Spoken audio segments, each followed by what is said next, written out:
Abasan. Hi, I'm Duru Moko.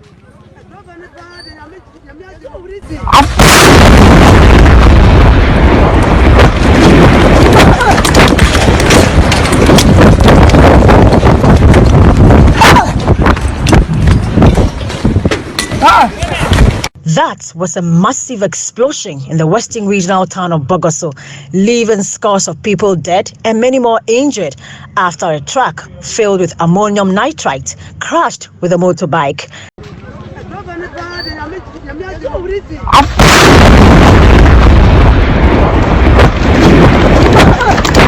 Several houses and structures were razed to the ground, leaving many homeless. Survivors are asking for help.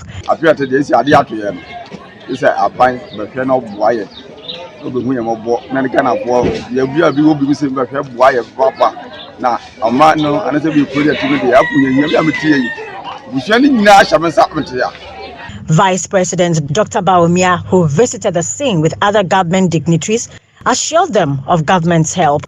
Patients who are in there and their families, the government is going to be responsible fully for all their medical bills and everything else associated with their recovery.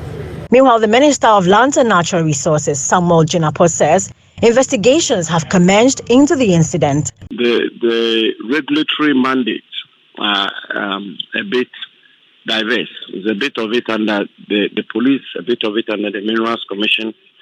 But I think it's early days yet. Any further comment I make beyond the fact that investigations or preliminary investigations are being conducted, and when the facts are assembled, the government will take the necessary steps.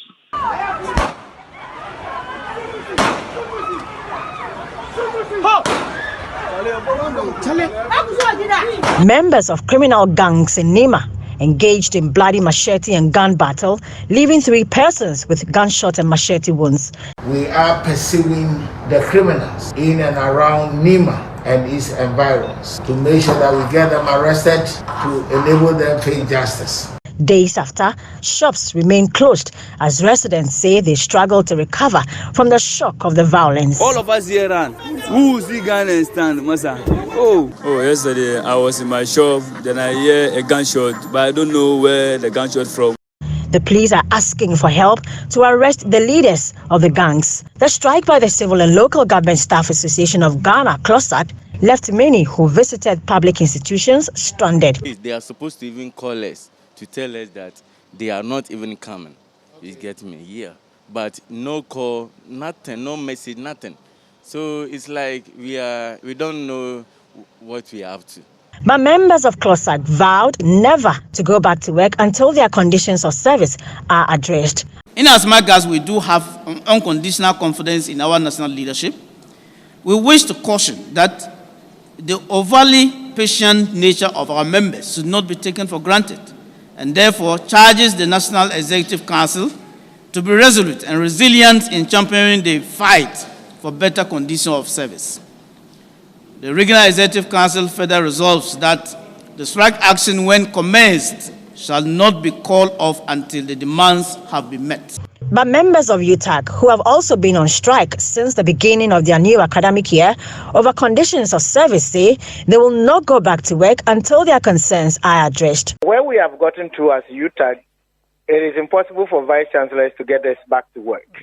Who can get us back to work is for the Ministry of Finance or government, so to speak more generally, to say that your concerns are being addressed in this manner, which is acceptable to members, and that is when we can consider resuming. But in the case where vice chancellors are trying to mitigate by way of saying that, okay, we want to get you and government back onto the table to continue a conversation, we cannot continue to negotiate in perpetuity. This stance has left many students in public universities confused. During the pandemic, we were given a short period to study a lot of stuff. We wouldn't want that to happen again. We weren't expecting something like this to happen this particular point in time, because as I speak to you, I'm currently embarking on my project. I've started the first part, and as we speak, because of this strike, when I speak to my supervisors, they say they are on strike officially today. So the blame game began, but President of the Ghana Football Association, Kreto Kraku, asked for cool heads to prevail. It's unfortunate, and this is not what Ghanaians deserve. Ghanaians deserve a very, very competitive team, a team that will bring glory to the country, a team that will bring happiness to our people. It didn't work. I'm saying I'm a leader of the family. I take full responsibility. And that's a wrap of the week with me, Hannah Odame.